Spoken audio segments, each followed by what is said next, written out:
할렐루야, 아멘. 할렐루야. 아멘. 오늘은 사무엘하 5장의 강론을 나누는 시간입니다. 오늘 1절부터 5절까지만 나누기를 원해요.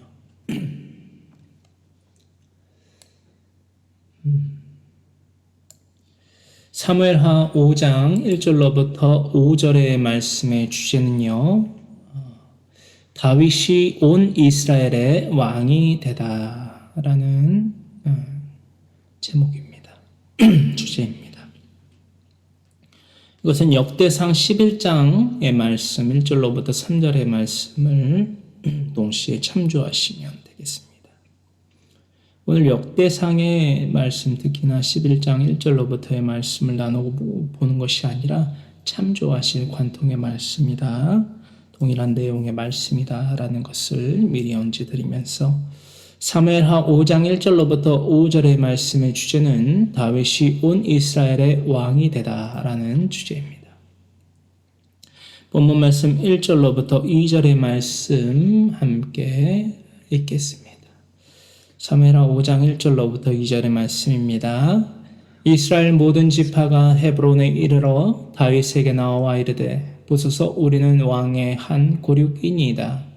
전에 곧 사울이 우리의 왕이 되었을 때에도 이스라엘을 거느려 출입하게 하신 분은 왕이시었고 여호와께서도 왕에게 말씀하시기를 네가 내 백성 이스라엘의 목자가 되며 내가 이스라엘의 주권자가 되리라 하셨나이다 하니라. 아멘. 1절의 말씀 가운데에 우리는 왕의 한 고륙이니이다 라고 할 때의 고륙은요, 에쳔바사르라고 합니다. 에쳔바사르 따라하십니다. 에쳔바사르. 에쳔바사르의 에쳔은요, 뼈, 그리고 몸, 그리고 신체라는 의미를 갖고 있고요. 바사르는 살, 그리고 육체를 의미하고 있습니다. 쉽게 말해서 에쳔은 뼈, 그리고 그 뼈를 두르고 있는 살은 바사르라고 이해하시면 이 고륙에 대한 이해도가 빨리 되시리라 생각됩니다. 2절의 말씀 가운데에 출입은 야차보라고 합니다. 따라하십니다. 야차보.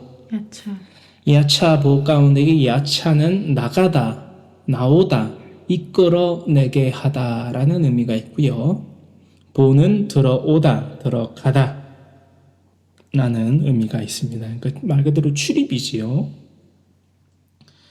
그리고 주요한 단어 2절 하반절에 이스라엘의 목자라고 할 때에 목자는 히브리어로 몇 번 나눈 바가 있는 걸로 기억하는데 라아라고 합니다. 따라하십니다. 라아. 라아는 풀을 뜯기다, 그리고 먹이다, 사귀다, 친구가 되다 라는 의미를 가지고 있습니다. 목자는 히브리어로 라아라고 하고요.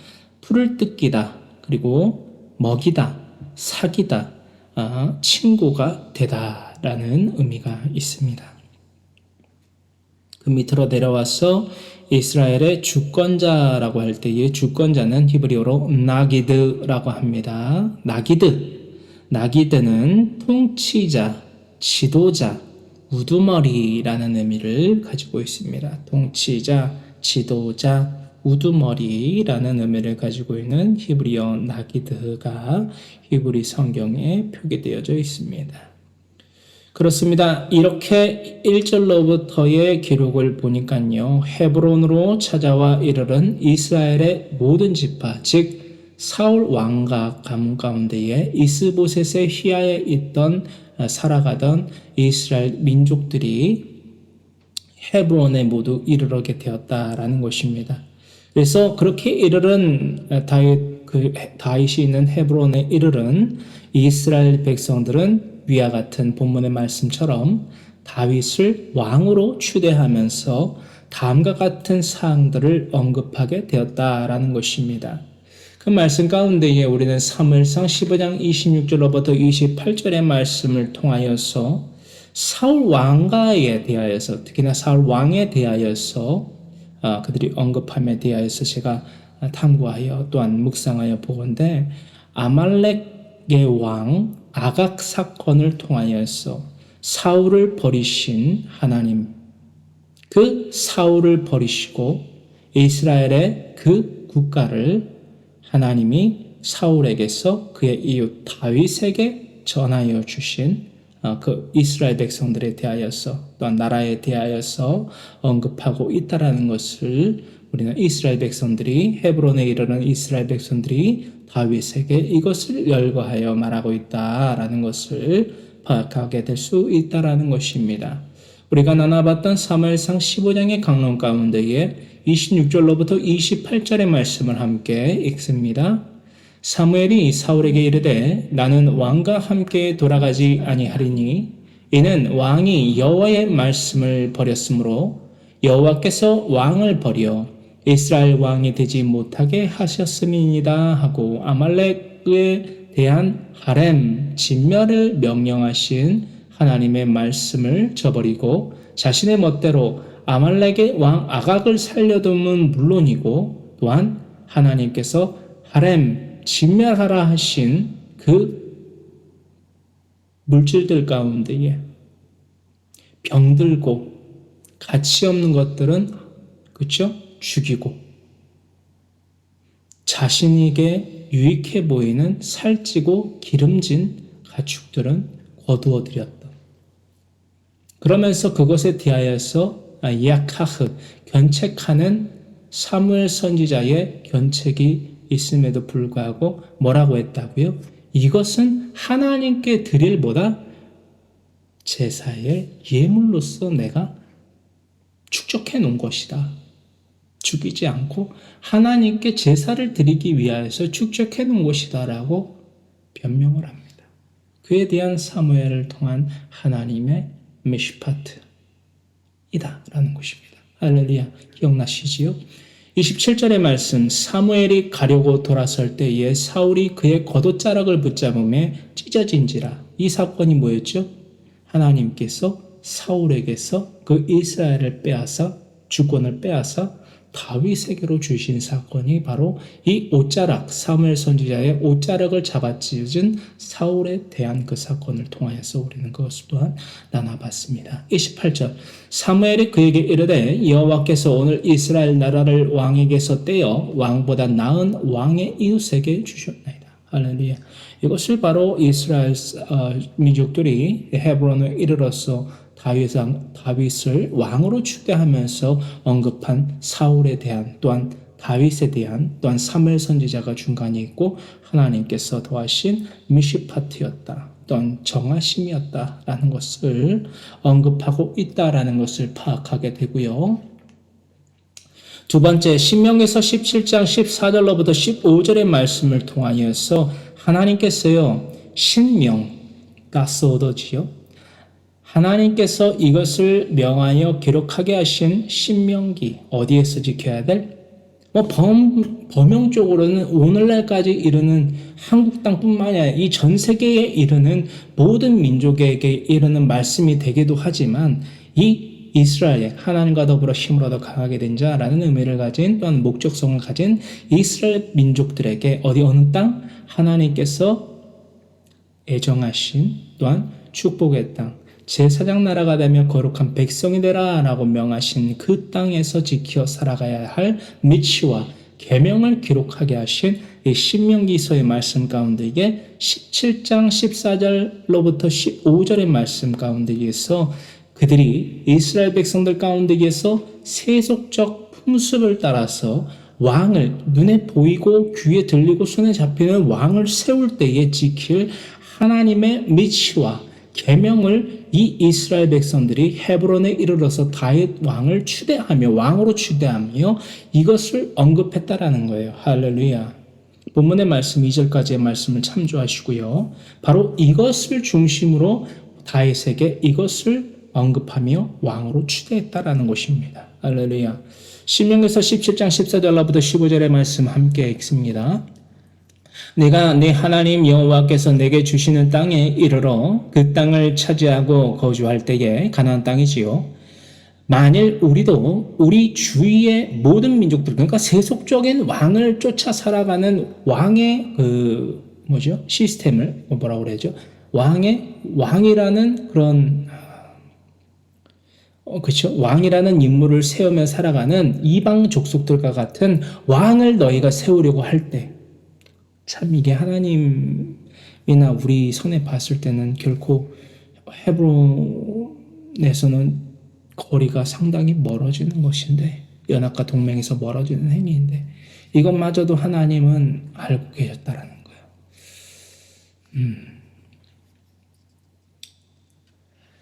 우리 주위의 모든 민족들 같이 우리 위에 왕을 세워야겠다는 생각이 나거든. 하나님이 왕이시고 하나님이 주권자이시고 통치자이신데, 우리 주위의 모든 민족들과 같이 우리 위에 왕을 세워야겠다는 생각이 나거든.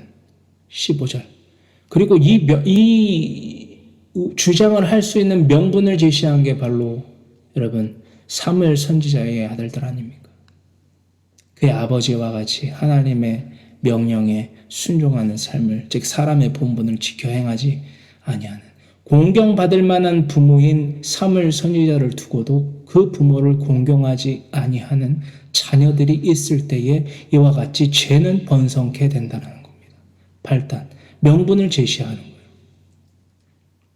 15절 반드시 네 하나님 여호와께서 택하신 자를 내 위에 왕으로 세울 것이며, 그래서 처음 사울 왕에 세워졌고, 내 위에 왕을 세우려면 내 형제 중에서 한 사람을 할 것이요. 베냐민 지파 가운데 의해서 이제 사울 왕에 세워졌던 건데, 내 형제 아닌 타국인을 내 위에 세우지 말 것이며, 그래서 다윗 왕 당신은 우리들의 혈육입니다. 혈육입니다. 할렐루야. 혈육입니다 할 때에 우리가 나눠봤던 단어이죠. 에첸 마사르입니다. 우리는 왕의 한 고륙입니다. 똑같은 고륙입니다. 에첸 마사르입니다. 그래서 물리적으로나 하나님의 선상에서나 우리들 수평적인 관계 가운데 이게 인간적인 것에서나 당신은 어떤 왕으로 추대하여 세워지기에 부족함이 없는 자입니다.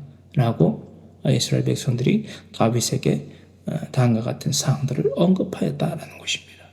세 번째 우리가 알아봐야 될 말씀은요, 바로 사무엘상 17장의 말씀입니다. 33절로부터 36절의 말씀,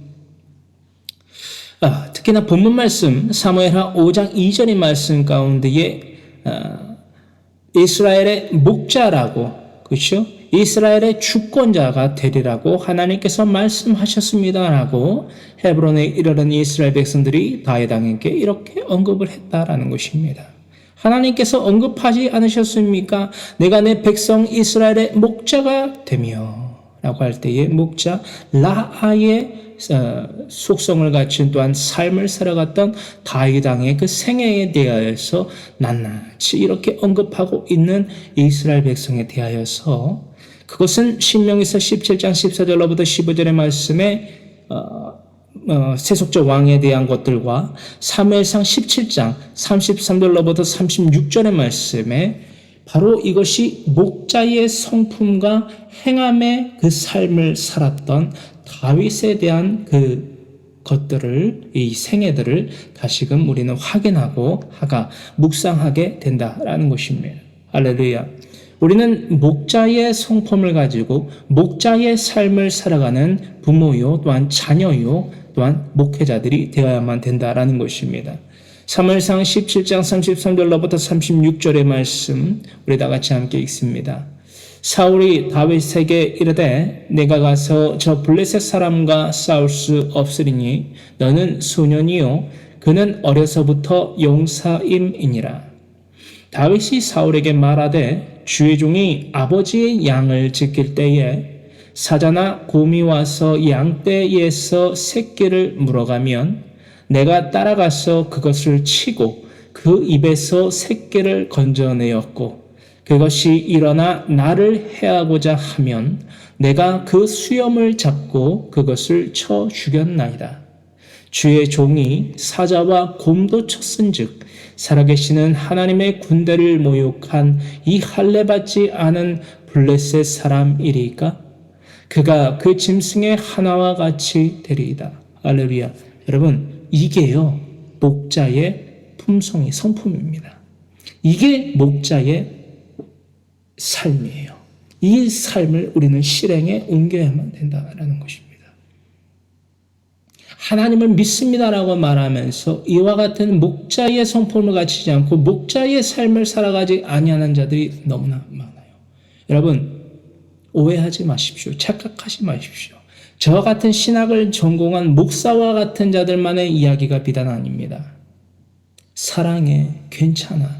여러분들의 배우자와 자녀와 친지와 이웃에게 이 말을 내뱉는 모든 이들에게 해당하는 말이다라는 것을 잊지 마십시오. 이것이 바로 그리스도인의 삶이어야만 됩니다. 세력 있는 자라고 두둔하지 말며 내 이웃에 대하여서 반드시 야카흐, 견책하는, 징계하며 하나님의 말씀으로 다스리는 배우자가 되십시오. 부모가 되십시오. 이웃이 되십시오. 그러지 않고서는 결코 죄와 단절됨으로 말미암아 하나님과 헤브론을 맺게 될 수 있는 경우는 절대 없습니다. 여러분,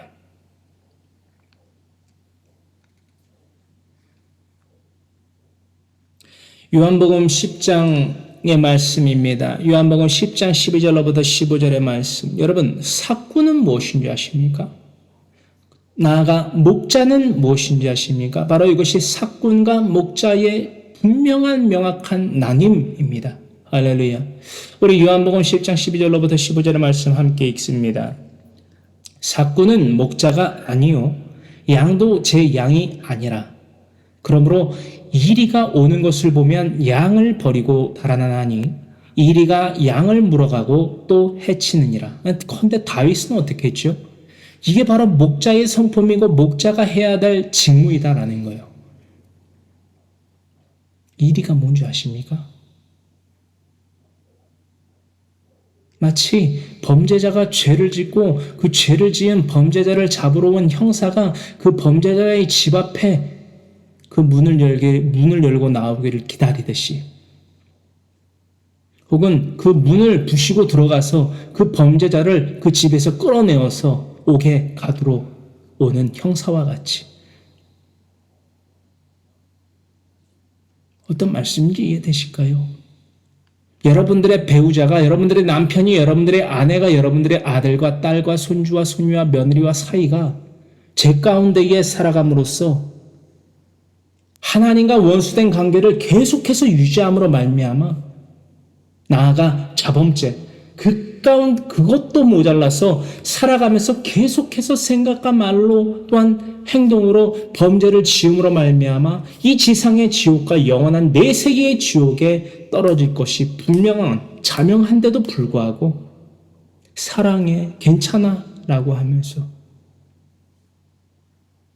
하나님을 경외하지 아니하며 하나님의 명령에 따라 순종의 삶을 살아가신 예수님의 본을 쫓아 살아가는 자가 아니라 그저 교회 건물 가운데 나간다.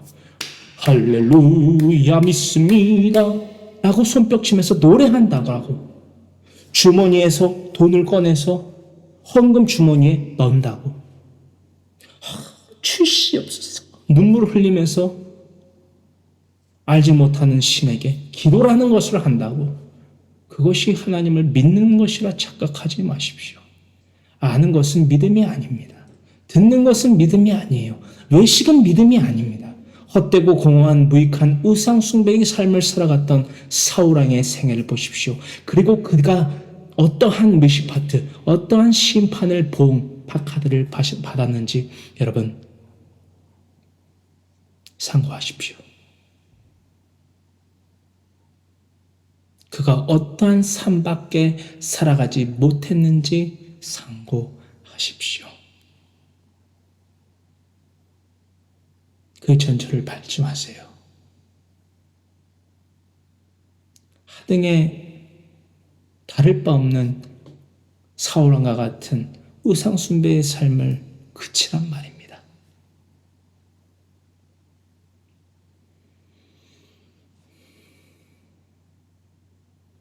13절의 말씀, 달아나는 것은 그가 삭군인 까닭에 양을 돌보지 아니함이나. 할렐루야. 그는 그리스도인이 아니라는 거예요. 그는 목자가 아니라는 것입니다. 그는 그의 남편과 그의 아내와 그들의 자녀와 친지와 이웃을 사랑하는 자가 아니다라는 것입니다.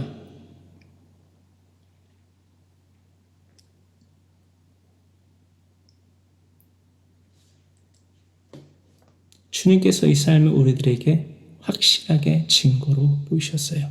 14절의 말씀, 나는 선한 목자라. 이것이 바로 예수님이 우리에게 보이신 증거입니다. 우리는 이 증거를 통하여서, 믿음에 대한 증거를 통하여서 하나님께 대한 우리의 사랑을, 우리의 믿음을, 또한 내 이웃을 내 몸과 같이 사랑하는 오은율법과 선지자의 강령을 지켜 행하는 사람, 그리스도인이다 라는 것을 증명해야만 된다라는 것입니다. 할렐루야.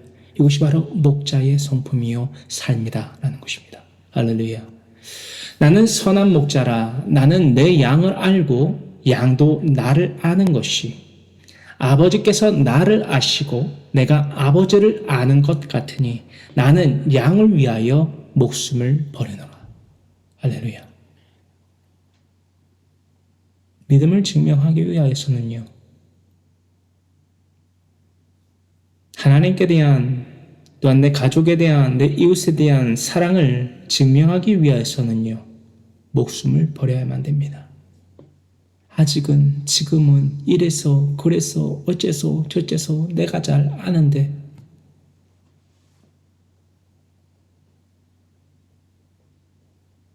우상 숭배의 삶을 살아가는 자들이 그런 변명을 할 수밖에 없습니다. 이 땅에 지옥을 누릴 수밖에 없다니까요. 나아가 영원한 내세에 결코 죽으려고 해도 죽을 수가 없는 그 영원한 불못에 던져진다니까요. 그런데 어떻게 거기다 대놓고 그래서 저래서 어째서 저째서 내가 잘 아는데 라는 생각이나 말이나 행동을 할 수 있습니까? 여러분, 터무니없는 거죠. 그건 하나님을 믿는 자가 아니에요. 스스로 증명해내는 거예요. 스스로 증명해낸단 말입니다. 12절의 말씀 보십시오. 삭구는 목자가 아니요, 그리스도인이 아니요, 양도 제 양이 아니라 사랑하지 않는다라는 거예요. 다시금 말씀드립니다. 이것은 저와 같은 목사들에게만 해당하는 말이 아니에요. 바로 우리들 자신에 대하여서 해당하는 모든 이들에 대한 말씀이다라는 것입니다. 이리가 오는 것을 보면 양을 버리고 달아나나니 이리가 양을 물어가고 또 해치느니라. 이게 무슨 말씀인지 아세요? 이미 받을 심판이 정해져 있고 나아가 자범죄로 말미암아 더 가중되어서 죄가 문에 엎드려져 있는 그 상황 가운데에서마저도 우리는 계속해서 삭군의 삶을 살아간다라는 거예요. 거짓된 우상숭배의 삶을 살아간다라는 것입니다. 공허하고 무익한 우상숭배의 삶을 살아가면서 사랑해, 괜찮아를 외치고 있다라는 거예요. 이 진리의 말씀에 대하여서 어떤 우리가 변명을 할 수 있습니까? 불순종의 삶을 살아가는 자들이 이 말씀 앞에서 감히 어떠한 변명을 할 수 있느냐라는 거예요. 제가 묻겠습니다. 이 말씀을 들어서 이 말씀의 조명을 받아서 제가 묻겠다라는 거예요. 제 스스로에게 그리고 여러분들에게. 어떤 변명을 할 수 있죠? 아니, 없는 쥐구멍도 우리가 파서 지금 들어가야 되는 상황 아닙니까? 그러나 그 쥐구멍을 팔 게 아니라 여러분, 그래도 감출 수 없는 그 쥐구멍을 여러분들이 파서 들어간다 할지라도 이 부끄러움은, 이 불명예는, 그리고 또한 지옥불은 우리에게서 피해갈 수 없습니다. 그럼 어떻게 해야 될까요? 앞으로 천성을 향해 나가세. 천성문만 바라고 나가세. 모든 천사 너희를 영접하려. 문 앞에 기다려 서 있는 그 천성문을 향하여서 나아갈 수 있는 그 삶. 온 율법과 선지자의 강령을 지켜 행하는, 하나님을 경외하며 하나님의 명령을 지켜 행하는 하나님의 진리의 말씀 성경 66권을 내 자녀와 친지와 이웃에게 역사와 문화와 지리와 언어와 인물을 통하여서 가르쳐 지키며 행하는 나바르하야의 삶을 살아가야만 한다라는 것입니다. 할렐루야. 핑계대지 마세요. 그 핑계는 저조차도 못 속이지 않습니까? 하물며 하나님일까? 하나님일까 봅니까? 여러분 하나님 속일 수 있어요? 전지하시고 전능하시고 무소부지하신 하나님을 속일 수 있는 인간이 세상에 어디 있습니까? 하나님은요 창조주이십니다. 하나님은요 주권자이십니다. 하나님은요 심판자이십니다. 그러한 하나님을 속이려 들려 합니까? 그것이 바로 교만이다라는 거예요. 교만은요 패망의 선봉입니다. 멸망의 시험으로 다가가는 빠르게 강하게 달리게 만드는 원동력이다라는 것입니다. 잊지 마세요. 역대상 12장의 말씀입니다. 역대상 12장 23절로부터 40절의 말씀 가운데에서 23절로부터 말씀 그리고 29절 그리고 40절의 말씀 우리가 이렇게 나눠보길 원하는데요. 이때에 이렇게 헤브론으로 나온 이스라엘 백성들이 다윗을 왕으로 추대할 때에 이러한 수요대로 이스라엘 백성들이 모였다라는 것을 이렇게 기록하고 있습니다.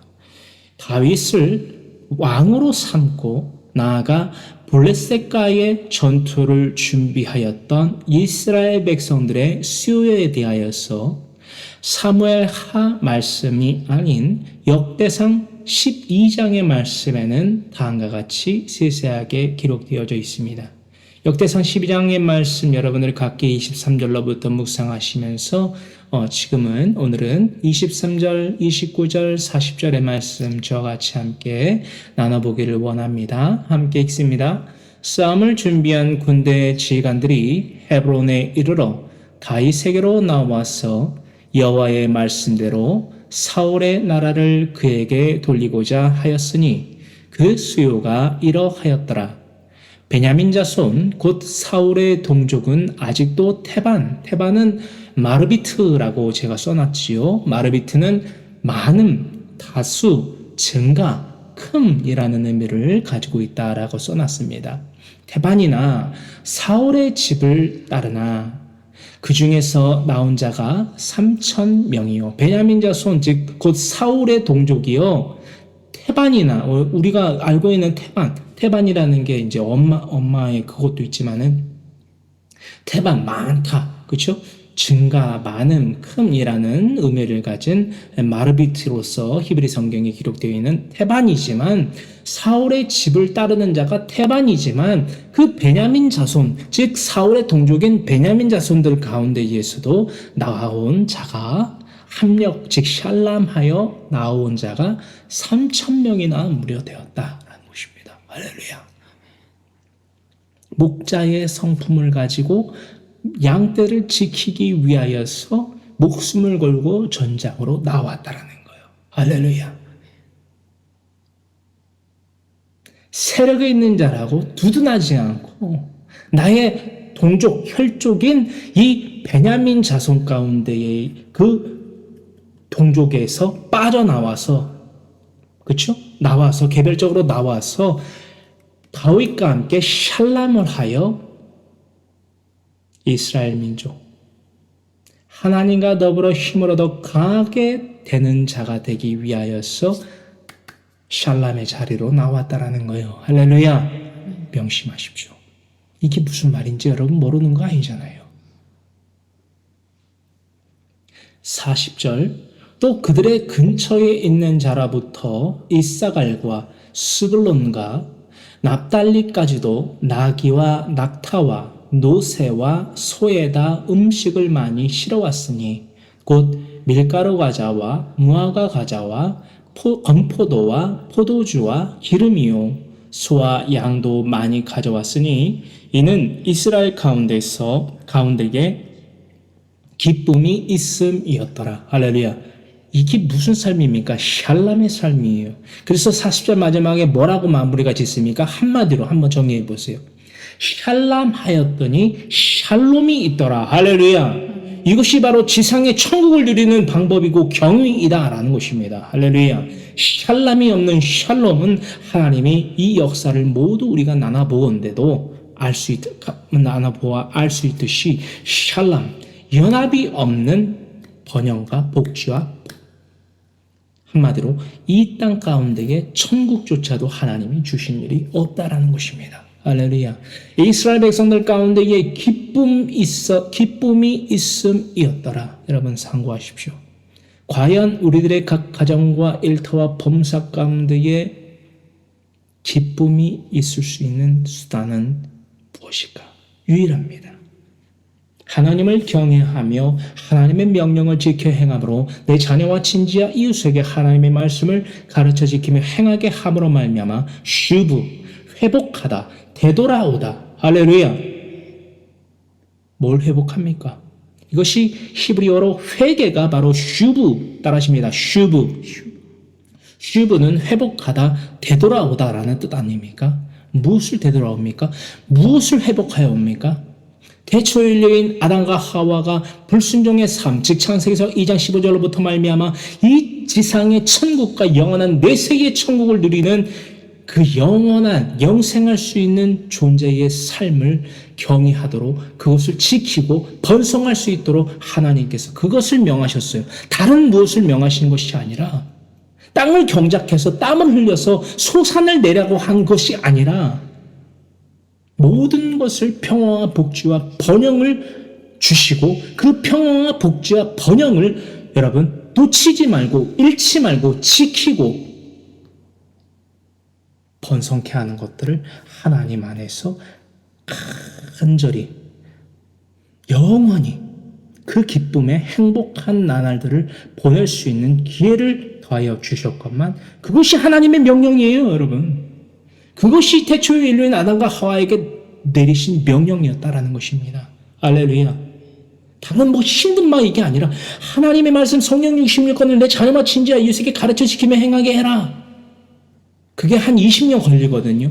성경 66권을 역사와 지리와 언어와 인물을 통해서 주 5일 동안 전하면 좀 줄어들어요. 한 14년 정도.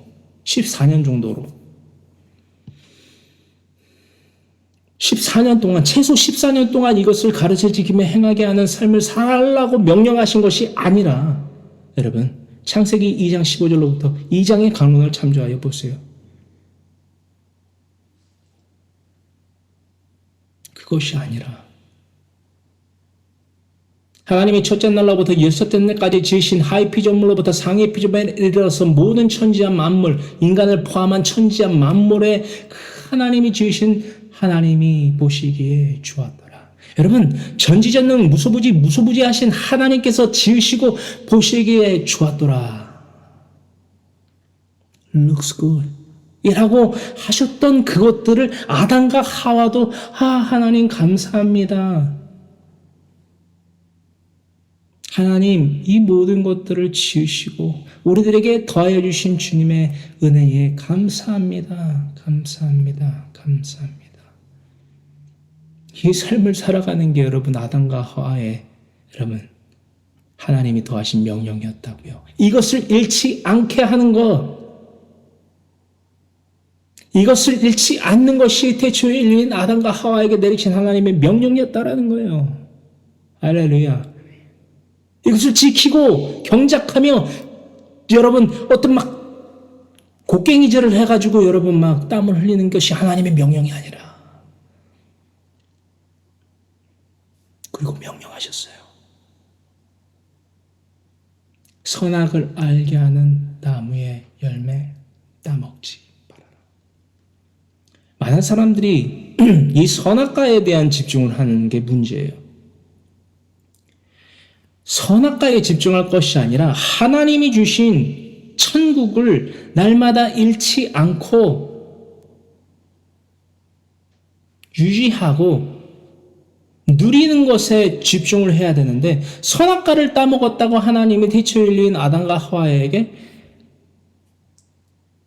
영생을 잃게 하시는 저주를 내리셨다. 그래서 우리도 그 저주를 받아 이것에 맹목적으로 매여 있다라는 거예요. 이것에 대하여서 막 뭘 설명하려고 그러고 이거에다 초점을 맞출 게 아니라 하나님은 우리를 사랑하십니다. 할렐루야. 하나님은 우리에게 복을 더하여 주세요. 할렐루야. 근데 그 복을 잃은 것은 바로 우리예요. 태초의 인류인 아담과 하와다라는 것입니다. 자신의 육체의 생각과 말과 의지로 살아간다면 이룰 수밖에 없는 거예요. 하나님이 더하여 주신 천국을, 하나님이 더하여 주신 영생을 잃게 될 수밖에 없는 것이다라는 것입니다. 할렐루야. 왜냐? 하나님과 같은 존재로서 이 인간이 지어진 것이 아니라 단지 히브리어로 첼렘, 형상대로만 지어진 모자른 존재이기 때문에 우리는 하나님이 아니기 때문에 거룩한 자가 아니기 때문에 하나님의 명령에 불순종하여 살아간다면 죄를 짓는 멸망의 시험, 페이라조에 당도할 수밖에 없다는 것입니다. 할렐루야. 그럼으로써 태초의 인류인 아담과 하와가 영생을 잃게 된 거예요. 할렐루야. 이렇게 풀어야 된다는 거예요. 선악과를 따먹어서 태초의 인류인 아담과 하와의 때로부터 저주를 받아서 켈랄라를 받아서 영생을 잃게 됐어. 그리고 하와의 태에서 난 모든 자가 이 똑같은 동일한 저주를 받았어. 이렇게 해버리면은 풀 수가 없어요. 여러분, 원점이 뭔 줄 알아야죠. 원 문제가 뭔 줄 알아야죠.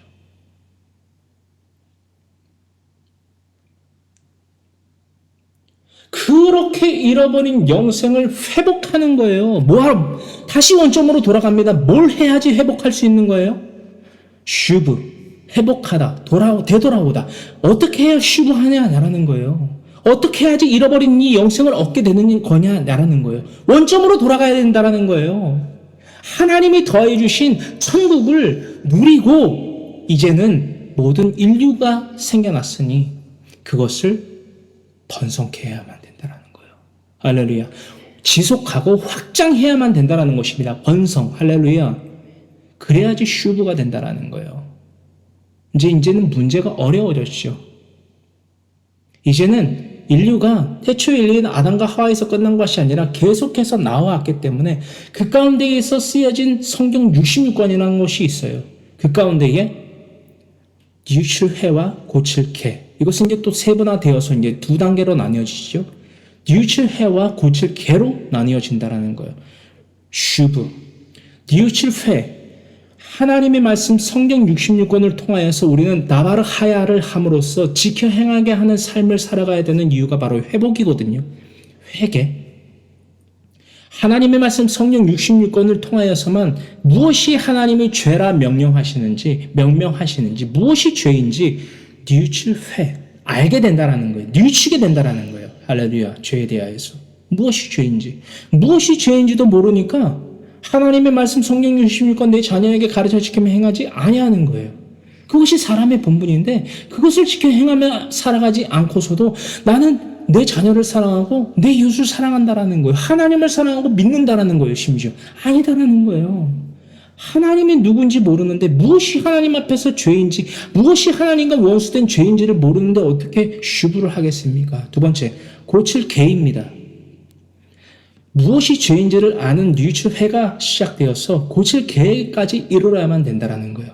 하나님의 말씀 성경 66권은요. 우리를 영생에까지 이르게 하는 유일한 원동력이요 방법을 제시하고 있습니다. 고칠 계. 죄로부터 떠나 만유의 주 대신 하나님과 헤브론 연합 동맹을 이룰 수 있는 고칠 계의 삶. 죄로부터 떠나 하나님에게 붙들리는 삶, 이 고칠 개, 죄를 돌이켜 하나님의 거룩하심을 닮아 살아간다. 이 고칠 개의 삶을 살아갈 수 있는 유일무이한 방법은요, 우리들의 머리에 있지 않습니다. 생각이나 말이나 행동에 있지 않습니다. 하나님의 말씀 성경 66권에만 오로지 있다라는 것이에요. 할렐루야. 디모데후서 3장의 말씀을 참조하시고 묵상하시고 실천하시는 저와 여러분들이 되어야만 됩니다. 그런 삶을 살아갈 때에 이는 이스라엘 가운데에 기쁨이 있음이었더라. 할렐루야. 샬롬이 없는 뭐는 샬롬은 주신 일이 없다. 주시지도 않는다.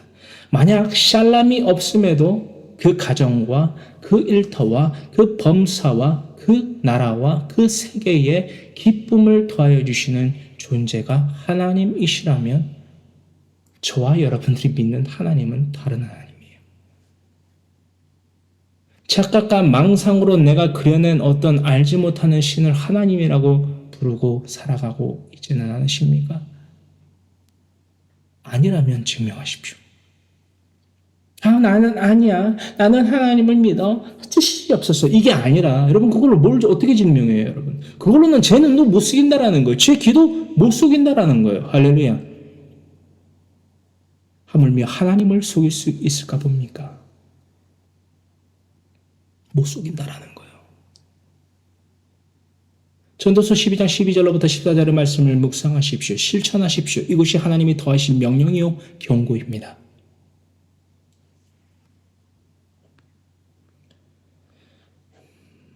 사무엘하 5장 1절로부터 5절의 말씀 가운데에 3절로부터 5절의 말씀을 함께 읽습니다.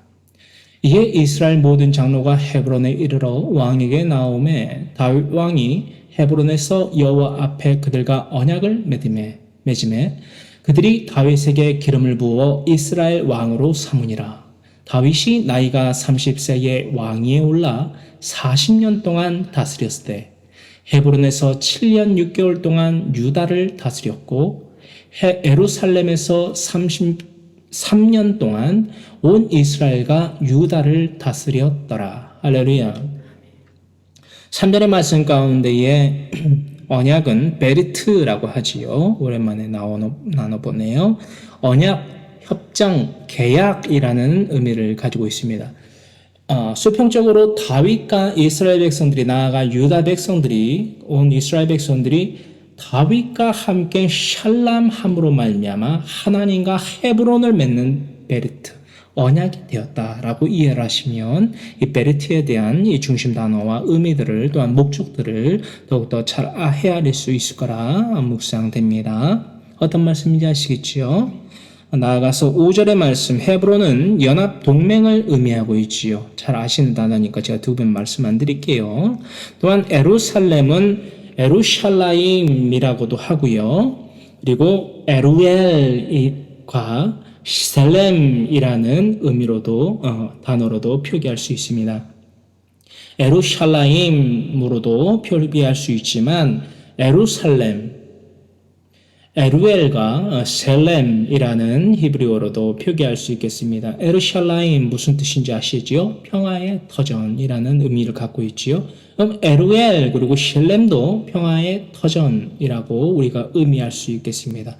특히나 에루엘이기 때문에 하나님이 더해 주신 평화의 터전, 하나님의 터전 이렇게도 이야기할 수는 있겠지만 조금 그것은 살펴봐야만 될 언어적 문제가 있어서 제가 그럴 수도 있겠습니다라고 말씀을 드리는 거고요. 표기하실 때는 에루엘과 셀렘은 평화의 터전 플러스 에루샬라임 가로 열고 에루샬라임 동일한 의미다.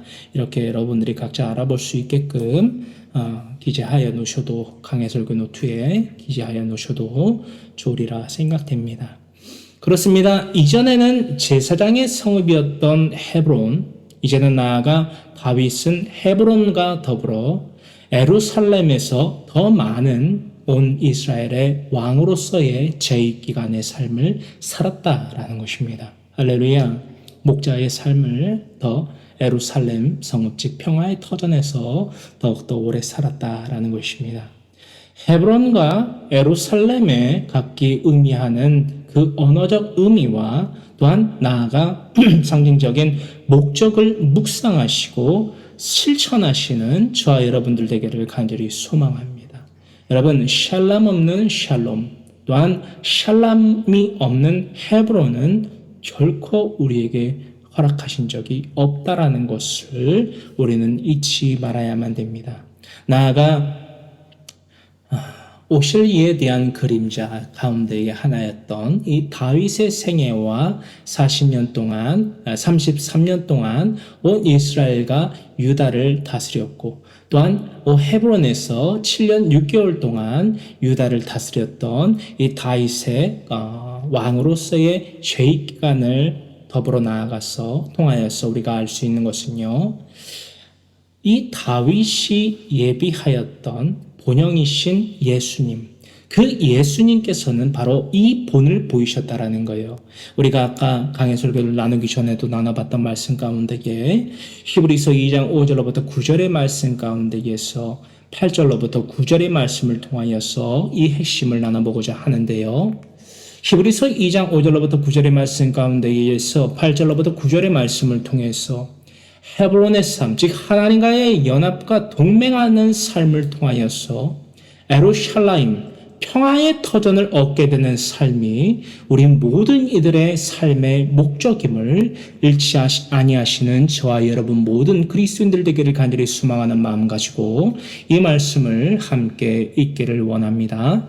만물을 그 발 아래에 복종하게 하셨느니라 하였으니 만물로 그에게 복종하게 하셨은즉 복종하지 않은 것이 하나도 없어야 하겠으나 지금 우리가 만물이 아직 그에게 복종하고 있는 것을 보지 못하고, 이게 어떤 말씀인지 아시겠어요? 이스라엘 백성들 가운데에서도요, 사울과 동족이었던 베냐민 지파들은요, 온전히 샬람하지 않았다라는 것입니다. 할렐루야. 만물을 그 발 아래에 복종하게 하셨느니라 하였으니, 만물을 그에게 복종하게 하셨지만 복종하지 않은 것이 그러므로 하나도 없어야 하겠지만, 이 다윗의 생애 가운데에 다윗의 재위 기간 가운데에서도 사울이 속하여 있던 베냐민 지파, 베냐민 동족들 가운데에서도 3,000명을 제외하고 나서는 아직도 세력에 있는 자를 두둔하고 그 세력에 있는 자들 가운데에서도 자신의 위치를 고수하고 사람에 대하여서 하나님이 아닌 사람을 위아래 경외하고 두려워함으로써 다윗과 함께 샬람하지 아니하므로 하나님과 헤브론을 맺지 못하므로 이 땅 가운데에 참된 에루샬라임과 나아가 영원한 내세의 에루샬라임을 누릴 수 있는 기회를 저버렸다라는 거예요. 할렐루야. 이제 이해되시겠죠? 할렐루야. 9절 오직 우리가 천사들보다 잠시 동안 못하게 하심을 입은 자 곧 죽음의 고난받으심으로 말미암아 영광과 존귀로 관을 쓰신 예수를 보니. 할렐루야. 어떤 말씀인지 아시겠죠? 이 땅 가운데 이 육체의 몸을 입고 하나님의 본체 되신 우리 구주 예수 그리스도께서 독생자 아들 우리 구주 예수 그리스도라는 이름으로 이 땅 가운데 오셨지만 만물이 그 앞에 복종하게 하는 것이 너무나 당연한데 그러하지 않았다라는 거예요. 할렐루야. 그 오실 이에 대한 그림자가 바로 우리가 오늘 나눠봤던 본문 사무엘하 5장에 기록되어 있는 다윗의 재위 기간에 통하여서도 우리가 알 수 있잖아요. 그 이방 민족들이 아니라 아직 이제 우리가 나눠볼 것이지만은 아직까지 가나안 땅에 남아있는 가나안 원주민 족속들뿐만이 아니라 여러분 블레셋 족속들뿐만이 아니라 그때 당시에도 흩어져 살아가던 이방 족속들에도 포함되어져 있는 말씀입니다. 누구에 대하여서까지? 현재의 오늘날까지, 또한 어디에 나아가서까지? 주님 오실 그날에 이르러서까지 모든 하나님을 믿지 아니하는 우상 숭배자들을 포함한 가짜 그리스도인들, 사꾼을 포함한 모든 이들에 대한 해당되는 말씀이다라는 것입니다. 할렐루야. 제가 조금 말하는 게 조금 잘 전달이 안 되거나 오늘에도 조금 이해해 주시길 바라요. 이해가 안 되지는 않으실 거예요. 제가 설교문을 보고 하는 게 아니라서 그렇습니다. 영광과 존귀로 관을 쓰신 예수를 보니 이를 행하심은 왜 이 땅 가운데 오셔서 고난을 받으시고 죽으시고 부활하시고 대지상 명령을 내리시고 승천하셨는지, 왜 이것을 우리에게 굳이 보여주셨는가? 보다 순종의 본을 보여주셨다. 죽기까지 복종하는 삶, 그것이 목자의 삶이다. 할렐루야. 이것을 하나님이 아시고 이 땅 가운데에 내 이웃을 내 몸과 같이 사랑하는 그 사랑을 실천하는, 증명하는 그리스도인의 삶을 살아가야만 된다. 이것을 말로만 하신 것이 아니라 몸소 보여주셨다는 거예요. 할렐루야. 목자는요, 양떼를 위하여서 목숨을 버립니다.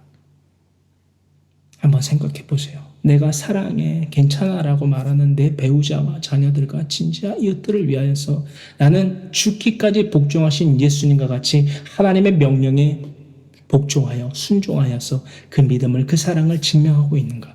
그 삶을 살아가지 않고서는요, 여러분들이 가정이 결코 평안이, 기쁨이 깃들 수가 없습니다. 나아가 영원한 내세의 지옥을 피할 수 있는 수단은 없습니다. 단언건대. 그럴 겁니다가 아니라 단언건대. 이게 성경 66권이 가리키고 경고하는 사항이에요. 이를 행하시면 하나님의 은혜로 말미암아 모든 사람을 위하여 죽음을 맛보려 하심이라. 할렐루야. 죽음을 맛보려 하심이라. 죽기까지 복종하신 이유와 목적이 바로 이것이다라는 거예요.